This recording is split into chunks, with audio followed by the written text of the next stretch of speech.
ஒரு சில தொழில் அதிபர்கள் மக்களை ஏமாற்றி நம்ம சம்பாதிக்கணும் அப்படிங்கிற இன்டென்ஷனோடயே தொழிலை நடத்திட்டு இருக்காங்க.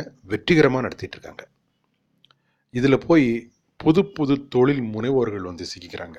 அதை தான் இப்போ பார்க்க போகிறோம். 2 உதாரணம் உங்களுக்கு சொல்கிறேன். ஃபஸ்ட்டு உதாரணம் என்னன்னு சொல்லி கேட்டிங்கன்னா, பெங்களூரில் ஒரு அம்மா கொஞ்சம் வயசாகிடுச்சு, வெளியில் போய் வேலை பார்க்க முடியாது. அவங்க அவங்க ஏரியாவில் உள்ள அதே மாதிரி ஏஜ் குரூப்பில் வெளியே போய் வேலை பார்க்க முடியாது கொஞ்சம் வயசானவங்கள்லாம் சேர்ந்து ஒவ்வொருத்தரும் கஷ்டப்பட்டு சேர்த்து வச்ச பணத்துலேருந்து 30,000 ரூபாய் என்னமோ அதை ஒரு இடத்துக்கு அனுப்பிச்சிருக்காங்க. அவங்க அந்த கேண்டில் மேக்கிங் மிஷின் அனுப்புகிறேன் அப்படின்னு சொல்லிட்டு அந்த மிஷினை அனுப்பவே இல்லை. ஏதோ ஒரு அட்வர்டைஸ்மெண்ட் பார்த்துருக்காங்க பேப்பரில், வெறும் ஃபோன் நம்பர் மட்டும்தான் இருக்குது, பணம் கட்டியாச்சு, கட்டினதுக்கான ரெசிப்ட் இருக்குது, திருப்பி ஃபோன் பண்ணால் அவர் அட்டன் பண்ணுறதில்ல, கட் பண்ணுறாரு, சம்டைம்ஸ் சுவிட்ச் ஆஃபில் இருக்குது. இந்த மாதிரி மாட்டிக்கிட்டாங்க. மாட்டிக்கிட்டது அப்படின்னா ஒரு 5 பேர் சேர்ந்து ஆளுக்கு ஒரு மிஷினை ஆர்டர் பண்ணியிருக்காங்க. கிட்டத்தட்ட பார்த்தீங்கன்னா ஒரு 1,50,000 லட்ச ரூபா அவங்க மொத்தமாக இழந்திருக்காங்க. சில இடத்துல என்ன மாதிரி கம்ப்ளைண்ட் வருதுன்னா, மிஷின் வாங்கிட்டோம், திருப்பி நாங்கள் மேக் பண்ணி கொடுத்தா அவங்க பைபேக் அப்படின்னு சொல்லி தான் எங்களுக்கு விற்றாங்க, எங்ககிட்ட திருப்பி வாங்குறதில்ல, குறை சொல்கிறாங்க, குவாலிட்டி சரியில்லைன்னு சொல்கிறாங்க. அந்த மாதிரி கம்ப்ளைண்ட் வருது.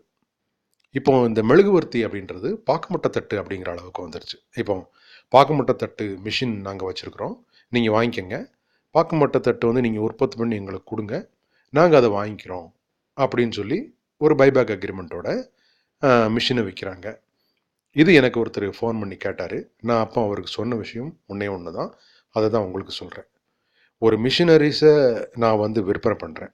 அதாவது சில பிஸ்னஸில் பார்த்தீங்க அப்படின்னா ஒரே ஒரு இன்கம் சோர்ஸ் தான் இருக்கும், ஒரே ஒரு பிஸ்னஸ் தான் இருக்கும். சில பிஸ்னஸ் இப்போ இந்த பாக்குமட்ட தட்டு பைபேக் அக்ரிமெண்ட் இருக்கு இல்லையா, இதில் 2 விதமான பிஸ்னஸ் இருக்கும். ஒன்று ப்ரைமரி பிஸ்னஸ், இன்னொன்று செகண்டரி பிஸ்னஸ். இவங்களை பொறுத்த வரைக்கும் உண்மையிலேயே அவங்களோட சேல்ஸ் மாடலை பார்த்தோம் அப்படின்னா, எங்களுக்கு அதிக அளவில் பாக்குமட்ட தட்டு தேவை, அதனால் மிஷினரிஸை நாங்கள் விற்று உங்ககிட்ட இருந்தே பாக்குமட்ட தட்டை வாங்கிக்கிறோம் அப்படின்றது சொல்லுவாங்க. ஸோ பாக்குமட்ட தட்டு தான் அவங்கள பொறுத்த வரைக்கும் ப்ரைமரி பிஸ்னஸ். செகண்டரி பிஸ்னஸ் தான் மிஷின். இந்த மாதிரி இருக்கும்போது அவங்க என்ன பண்ணுறாங்க, உண்மையிலேயே அவங்களோட ப்ரைமரி பிஸ்னஸாக இருக்கிறது, அதாவது ஒரே பிஸ்னஸாக இருக்கிறது அந்த மிஷினை சேல் பண்ணுறது மட்டும்தான். இந்த பைபேக் அக்ரிமெண்ட் அப்படின்றது ஒரு போலி முகம். இப்படி தான் பெரும்பாலான பேர் பண்ணுறாங்க. நான் எல்லாரையும் சொல்லலை, பெரும்பாலான பேர் இப்படி தான் பண்ணுறாங்க. அதில் மிஷினை விற்றுருவாங்க. அதுக்கடுத்து நீங்கள் ப்ராடக்டை ப்ரொடியூஸ் பண்ணி கொடுத்தா அவங்க அதில் கம்ப்ளைண்ட் சொல்கிறது, இல்லை வாங்கி வச்சுட்டு பணம் கொடுக்காமல் இருக்குது, இந்த மாதிரி விஷயங்கள் நடக்கும்.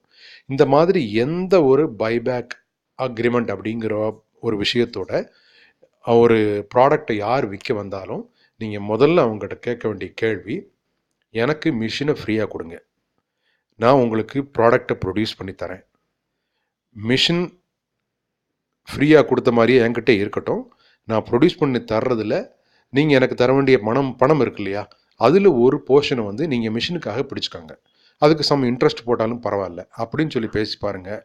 அவங்க தலைதறிக்க ஓடிடுவாங்க. ஏன் அப்படின்னா அவங்களோட உண்மை முகம் அப்படின்றது மிஷினை விற்கிறதுக்கு மட்டும்தான்.